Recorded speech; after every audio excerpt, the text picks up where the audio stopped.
Nosso boa noite a todos, encarnados e desencarnados, que conosco labutam e que nos emprestam o carinho de suas atenções, que nós possamos ser felizes de fato na nossa preleção. Previsão para reflexão do capítulo 5, Bem-aventurados os aflitos. E o termo dores e aflições. Muitas vezes nós questionamos, de onde vêm essas dores e aflições? Se eu costumeiramente faço as minhas orações, se exercito a minha fé, sempre buscando o amparo divino nas minhas dificuldades, por que é que eu ainda passo por essas dificuldades, dores e aflições que me assolam muitas vezes e que eu não compreendo? Procuro fazer o meu trabalho como cristão adequadamente, respeito o meu semelhante, como a lição introdutória desta noite nos recomenda. Sempre manifestei o perdão, não só o perdão, mas benemerência, indulgência para com as criaturas, perdão para as ofensas. Daí a dificuldade de compreender certos momentos que a vida nos reserva com dores e aflições, algumas agudas, algumas mais difíceis, como por exemplo, quando do afastamento de pessoas que nós amamos do nosso convívio. Por quê? E é sempre bom, a doutrina espírita nos mostra esse caminho. Dores e aflições fazem parte de um acervo que é destinado a todos nós, em incursão aqui no planeta Terra, exatamente para que, tal qual o aluno na escola, nós tenhamos o conteúdo programático adequado para que nós possamos nos elevar para uma sala nova, ou do ponto de vista espiritual, para a nossa elevação espiritual. É uma necessidade. Dores e aflições, portanto, têm um caráter pedagógico extraordinário em nossas vidas. Difícil é compreender isso, porque nós ainda estamos ligados aos sentimentos menos felizes da Terra e não aceitamos de forma alguma o afastamento daqueles que nós amamos, do nosso convívio. Mas esse também é um processo natural. Por que um processo natural?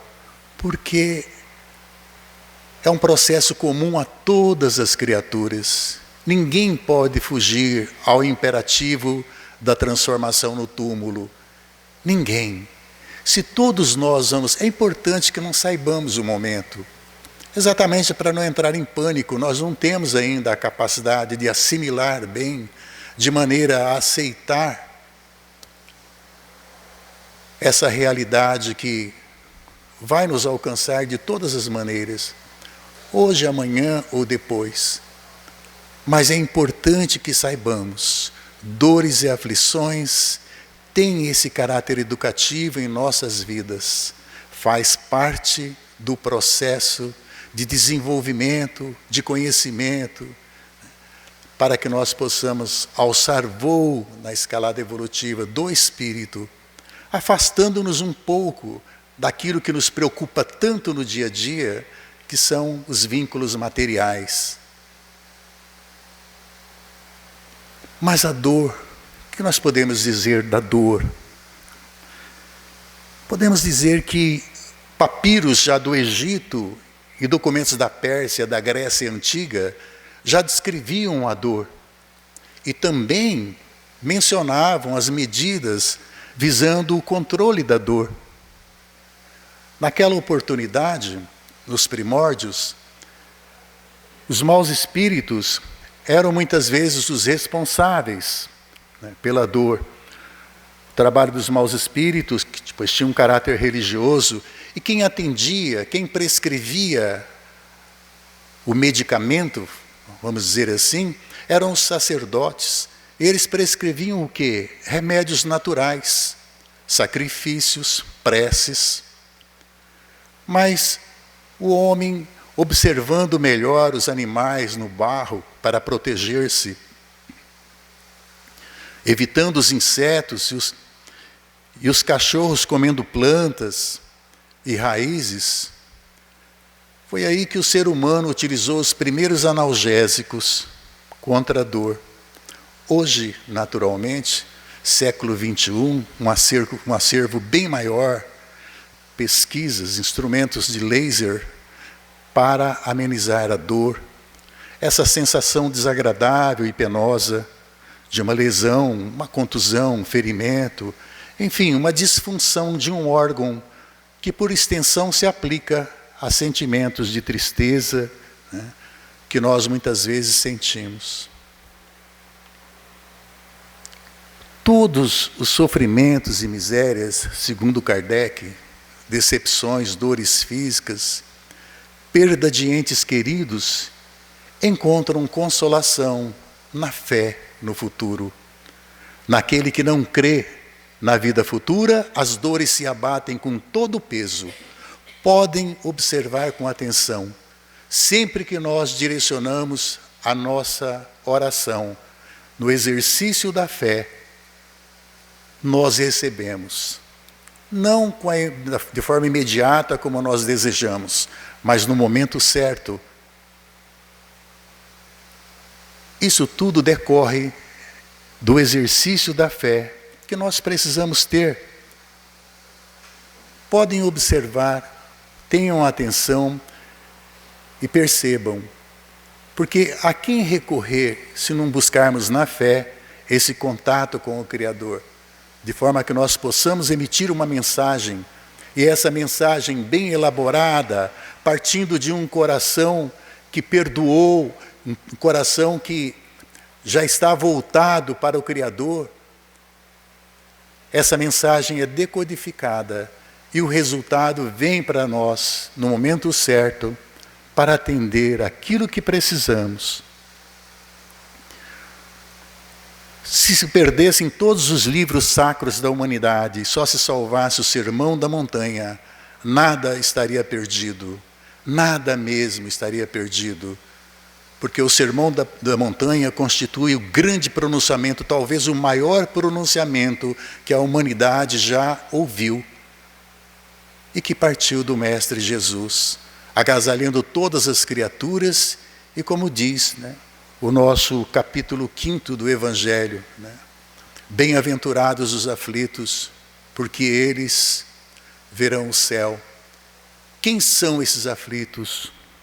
Todos nós que passamos por dores e aflições, todos nós que, entendendo o caráter educativo das dores e aflições, passamos por elas com altivez, com serenidade, de maneira a atender os imperativos da fé, que nós falamos que esposamos, e que muitas vezes essa fé só aparece de maneira mais contundente nos momentos em que nós estamos passando por aflições terríveis, muita dor.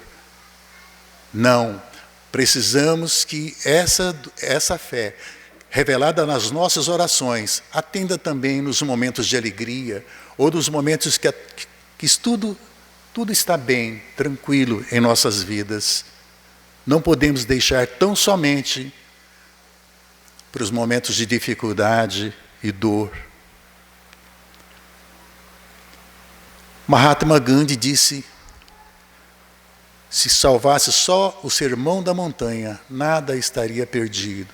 Por quê? O Sermão da Montanha é um roteiro seguro de vida para qualquer criatura. Qualquer criatura. Bem-aventurados é uma expressão de Jesus, que significa os felizes, sob o aspecto espiritual. Então, tudo que se fala aqui tem essa conotação, a conotação espiritual. Uma riqueza que não se revela na aquisição de bens materiais, essas coisas que tanto nos preocupam no dia a dia. Do ponto de vista material, porém, está mais relacionada às pessoas que possuem bens, poder ou posição de destaque na sociedade. E o que nós vemos hoje, as alternativas do mundo atual? Jesus nos pede, né, que tenhamos paciência, compreensão, tolerância, caridade, enfim, tudo aquilo que Ele nos ensinou de maneira prática. E o que vemos hoje no mundo em que estamos colocados, passando por essa prova a que somos submetidos, num plano de provas e expiações, e que é um campo propício, onde ainda reina o mal sobre o bem. Nosso plano terreno ainda tem essa conotação de o bem ser sobrepujado pelo mal, o que não vai demorar muito tempo também, né? E o que vemos nesse mundo atual, e que nos chama a participar desse processo, o que nós vemos diante dos nossos olhos, né, como campo de atuação para que possamos atuar, compreendendo as pessoas, observando a necessidade do perdão, de aceitação, de estender os braços para aqueles que precisam. O que contém esse campo?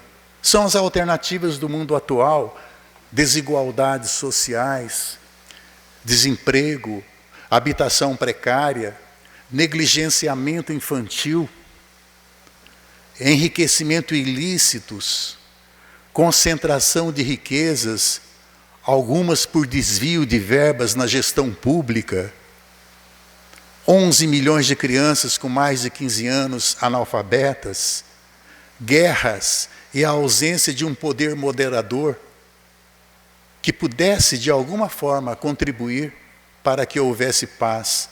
Os organismos internacionais de paz já não conseguem dirimir os conflitos existentes, e as guerras aí estão presentes. Dependência econômica de muitas criaturas, com má qualidade do ensino, da educação, relativização da verdade. É o que nós vemos muitas vezes em determinadas manifestações daqueles que legalmente nos representam.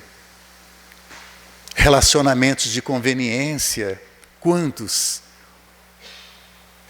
Relacionamentos onde não houve o ingrediente principal, que é o amor, mas sim a conveniência, porque isso enfraquece certamente as relações sociais. Caráter impositivo de autoridade pública, criando um déficit de democracia entre nós.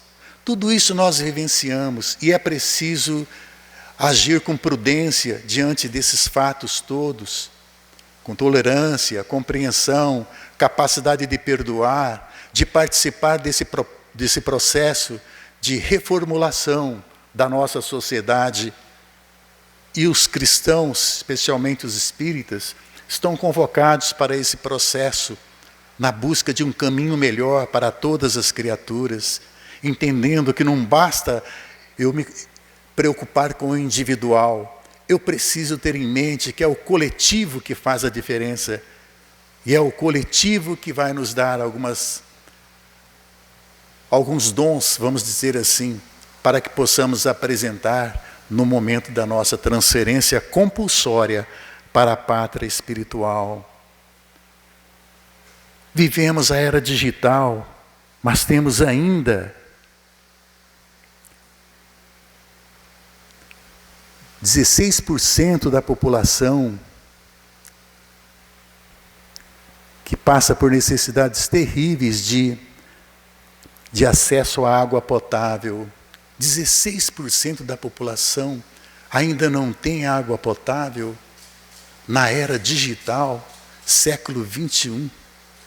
Muitas vezes a gente fica meio revoltado, mas não podemos alimentar essa revolta. Precisamos compreender que nós estamos nesse processo de reeducação exatamente para contribuir com a nossa parte para a relativização dessa dificuldade.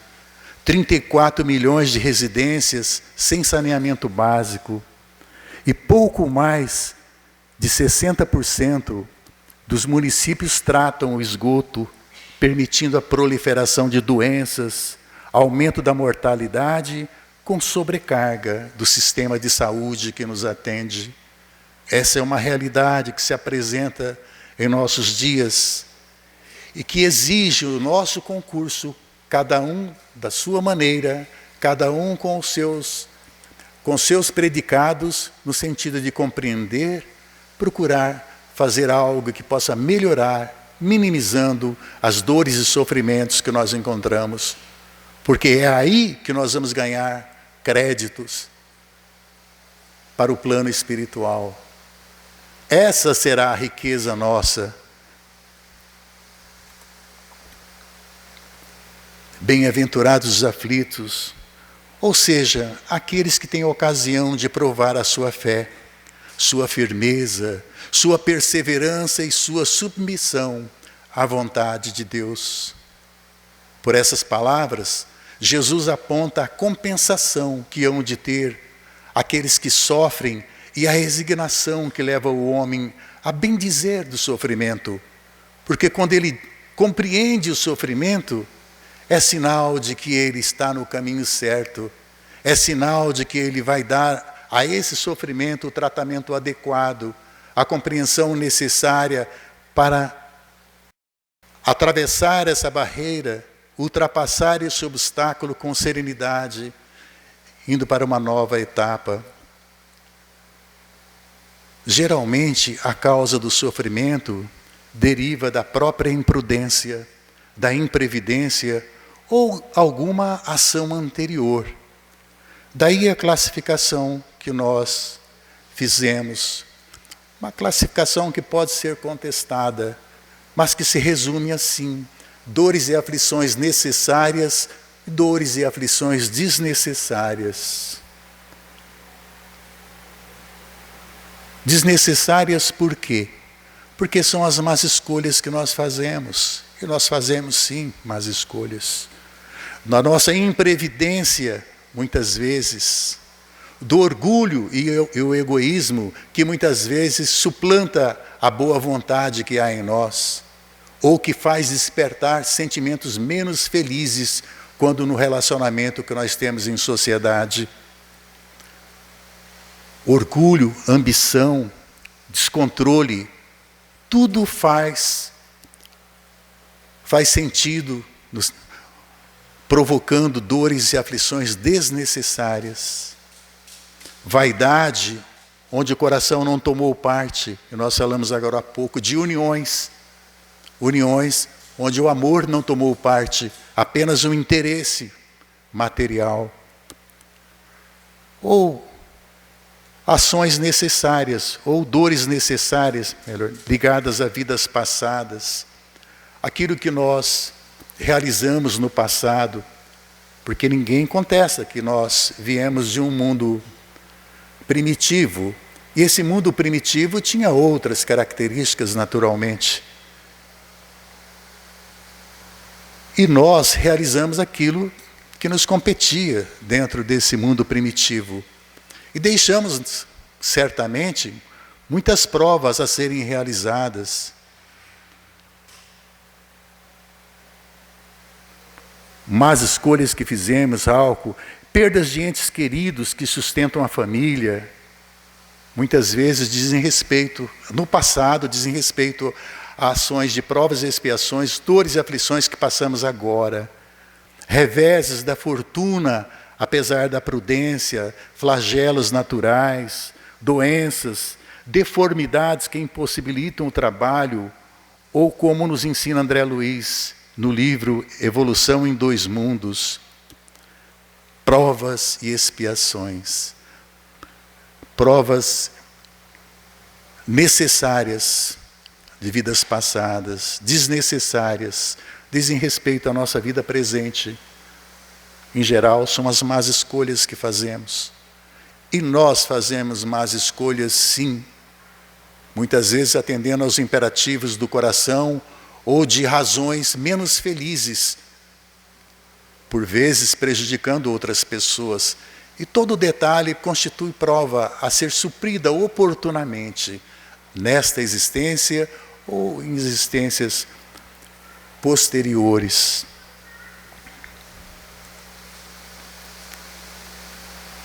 Essas dores nós poderíamos classificar também dor e expiação, uma dor que refere-se à consequência de uma ação no passado.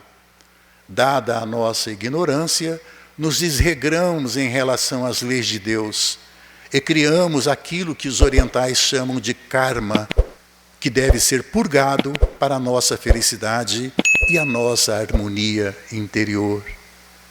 Essa dor e expiação vem de dentro para fora, marcando criaturas por séculos em complicados labirintos de aflição, para enfim, lá na frente, regenerá-la perante a lei maior. É dor kármica. A restauração, libertação, destravando a nossa caminhada e permitindo reajustes perante a vida com reposição da alma no caminho certo.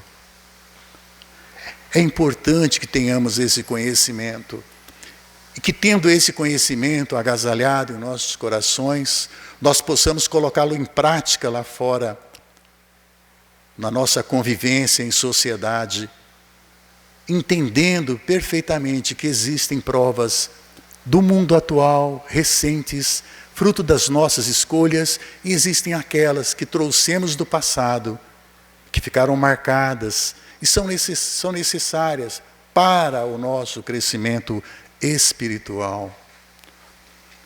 A outra dor, a dor auxílio, essa chega por intercessão de amigos devotados que desejam a nossa felicidade.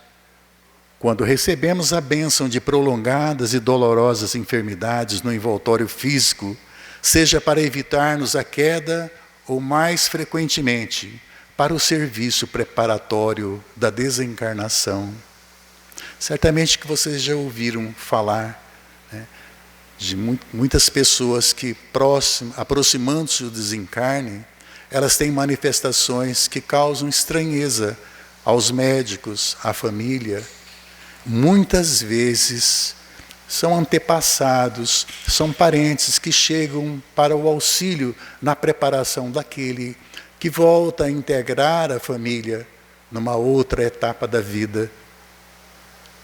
Temos ainda dificuldade de compreender as coisas nesse sentido, mas é bom que passemos a observar com atenção a postura daqueles que estão próximos do desencarne, porque essa dor auxílio pode auxiliar bastante. E nós também, com orações, com vibrações de amor e boas energias, para que eles façam uma transição serena, pacífica, em paz, e sejam recebidos no plano maior, por aqueles que nos antecederam no túmulo, nossos parentes, aqueles que, ligados pelos sentimentos de amor, que ainda pululam em nós, né, possam nos receber e nos orientar na nova morada.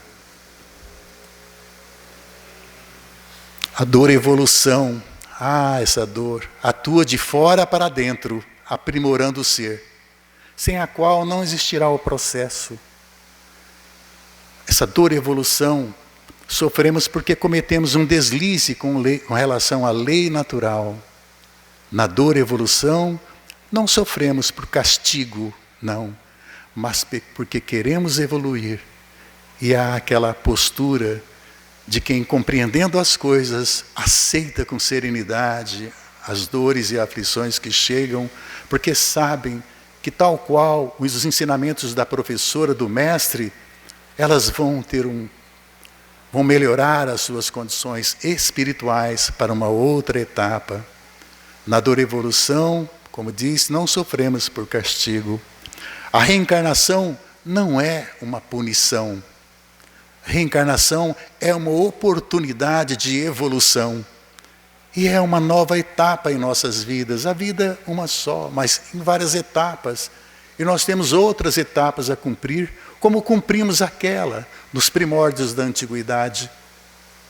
Hoje estamos aqui, daqui a pouco já não estaremos mais. Estaremos numa outra modalidade talvez, mas sempre buscando a nossa melhoria espiritual, tudo de acordo com o nosso merecimento. E tudo exige lutas e sacrifícios, não é mesmo? Tudo. Nada nós granjeamos, nós conseguimos com facilidade, ou como diz comumente, nada cai do céu. Nós precisamos ter a nossa parte nesse processo, sempre. O próprio Evangelho nos diz, faça a tua parte que o céu te ajuda. Então é um erro crasso quando, em determinado momento, que nós pretendemos alguma coisa, alcançar um certo estágio, nós nos perdemos, deixamos de contribuir com a nossa parcela de participação naquele processo, e entregamos tão somente nas mãos de Deus. Ah, Deus vai me suprir. Não é bem por aí. Precisamos fazer a nossa parte. O que é que eu preciso agora do auxílio de Deus?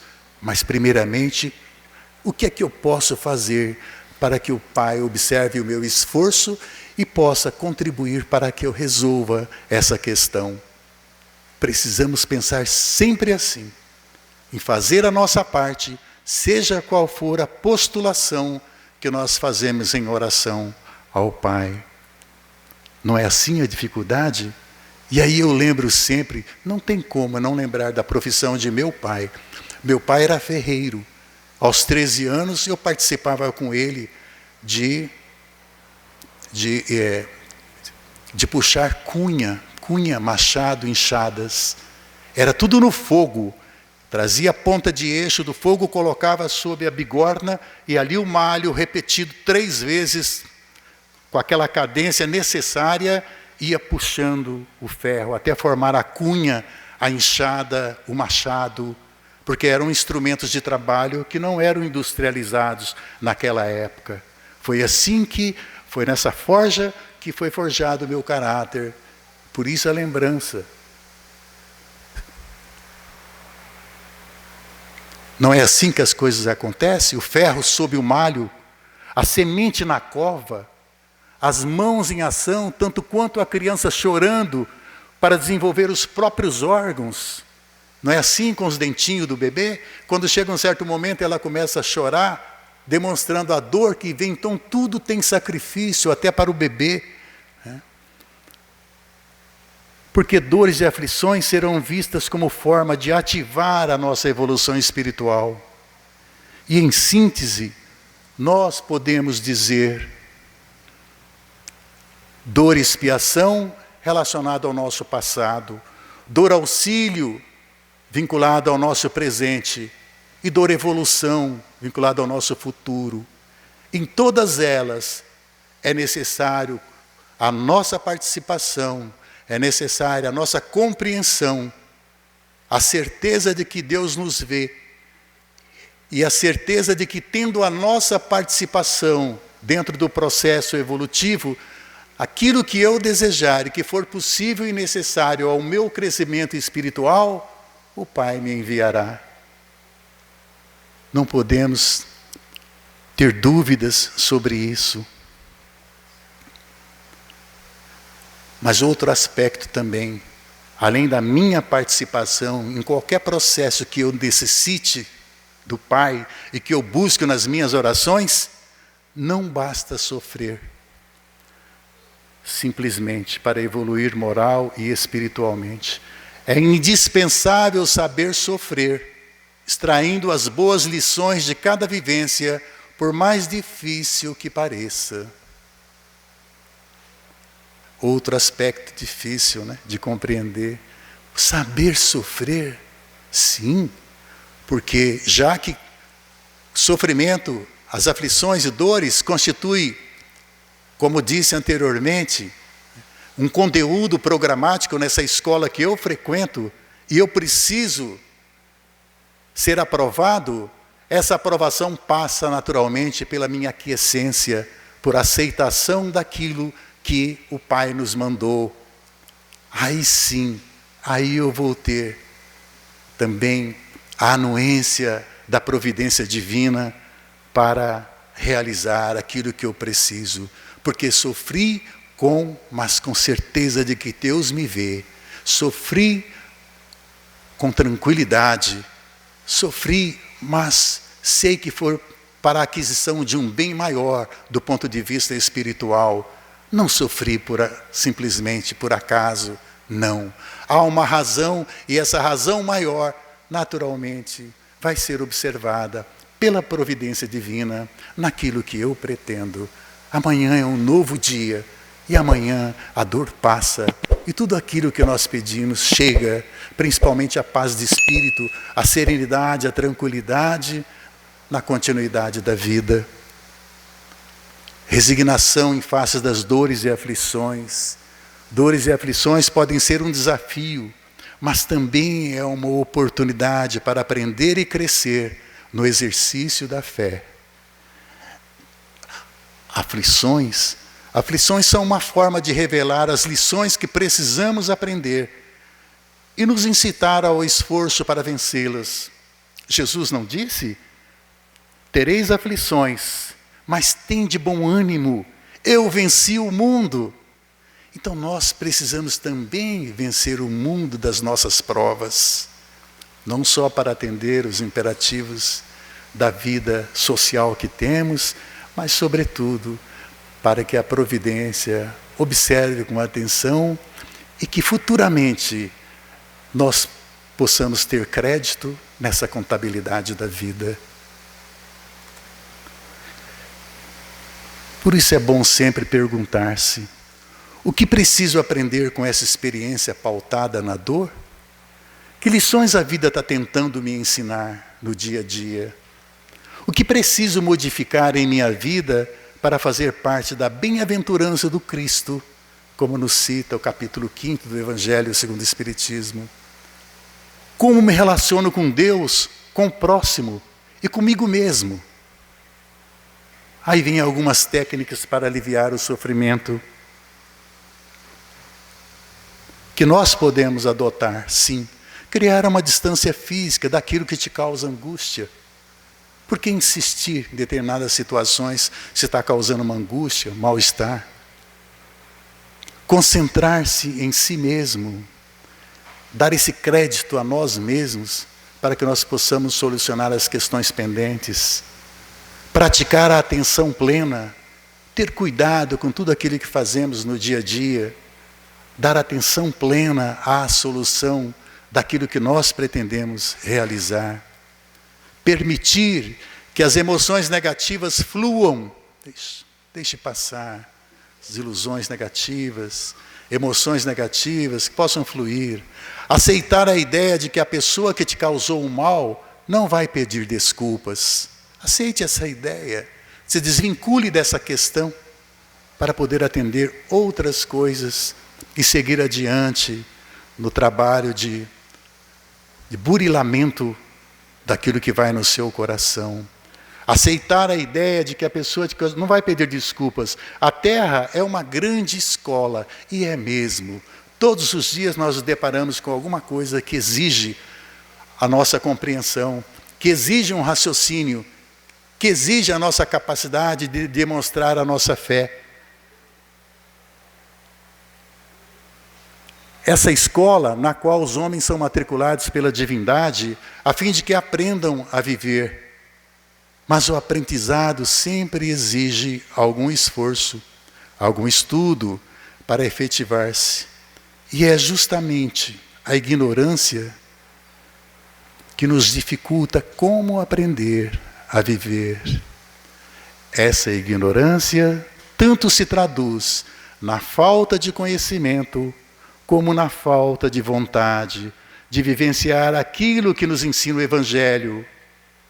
Inúmeras pessoas se entregam, é o que vemos no dia a dia, se entregam ao vício da maldade, da maledicência, e depois se surpreendem ao ter que viver com desafetos aqui ou em outras paragens da vida.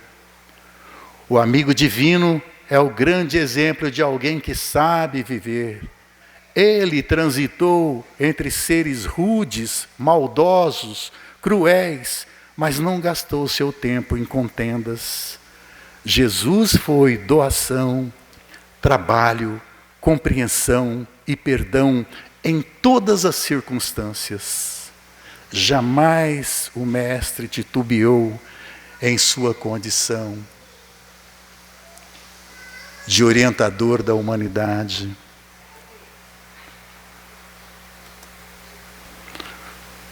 Como conduzir a minha vida nessa turbulência toda que nós percebemos, nesse mundo de desafios, de misérias? Como conduzir a minha vida? Como diz Chico, aproveitando o tempo a fim de melhorar-se, pois o tempo aproveitará você para realizar maravilhas.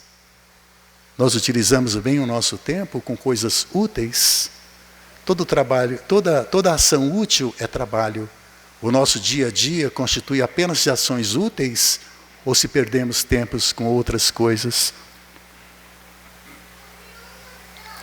Jesus disse: meu fardo é leve, meu jugo suave. Viver é estar sempre em estado de construção, de readaptação, de aprendizado. É verdade, ainda mais no mundo moderno, com tanta tecnologia, com tantas ações. Mundo digital hoje, precisamos mais do que nunca distribuir bem o nosso tempo para que as ações úteis se multipliquem, apesar de todo esse processo de tentativa de nos submeter, a manter sempre em nossas mãos um celular, em realizar tarefas menos felizes, em perda de tempo. Cabe a nós, e nós temos essa capacidade sim, de dizer não. Eu vou utilizar bem o meu tempo, eu vou realizar tarefas, ainda que imperfeitas, mas que eu entenda que sejam úteis àqueles que me cercam, seja na minha família, seja no trânsito, no trabalho, onde quer que eu esteja, as pessoas possam sentir através dos meus métodos, através da minha ação, a presença de Deus. Às vezes, a vida nos oferece oportunidades de situação dolorosa, procurar fazer o melhor, porque o mundo só terá paz efetiva quando formos abertos ao intercâmbio de informação, de apoio, de comportamento ético e, sobretudo, tratando-se reciprocamente como irmãos em Cristo. Nós ainda não nos tratamos como irmãos em Cristo. Apenas para reflexão, não vai aqui nenhuma intenção de ser indelicado com quem quer que seja, de forma alguma. Nada é estático no mundo. Em Cristo nada é estático. Tudo que chega é bom, tudo que parte também é bom. Diz André Luiz, estamos todos na mesma direção, todos em busca da luz. Somos sim uma só energia e juntos formamos um imenso tecido de luz. O exercício diário da compaixão nos faz seres humanos de primeira classe. Aceitar as surpresas, tanto as alegrias, tristeza e dor. Monitorar nossas vidas com carinho, com afeto, com atenção. Aceitar-nos plenamente como somos, lembrando que a colheita se fará segundo as nossas obras. Sonhar, como diz Shakespeare, somos feitos da mesma matéria que os nossos sonhos. É preciso sonhar, sim, mas buscar o caminho que possa nos levar à concretização do sonho. Simplicidade, viver com simplicidade, viver com menos apego aos bens materiais, menos apego à posse, à ostentação.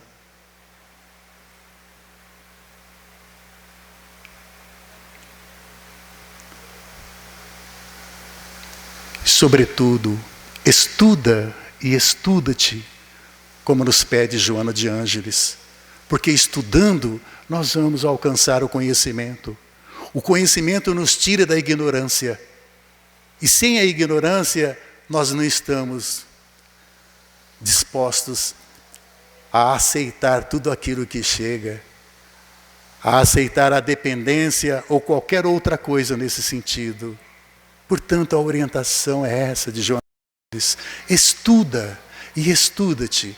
Quanto mais nós estudarmos, mais a mente se abre, o coração acelera o crescimento e as emoções são mais fortes. Nós podemos também distinguir bem o joio do trigo, a separar aquilo, deixando de lado aquilo que não nos convém. mudar os aspectos de nossas vidas, até onde formos capazes, para encontrar a nossa identidade, o nosso estilo, nossa forma de gestão espiritual, para sermos elementos de união, não de discórdia entre os homens, criando ambientes espiritualizantes, onde quer que estejamos, amando e respeitando os nossos irmãos de jornada.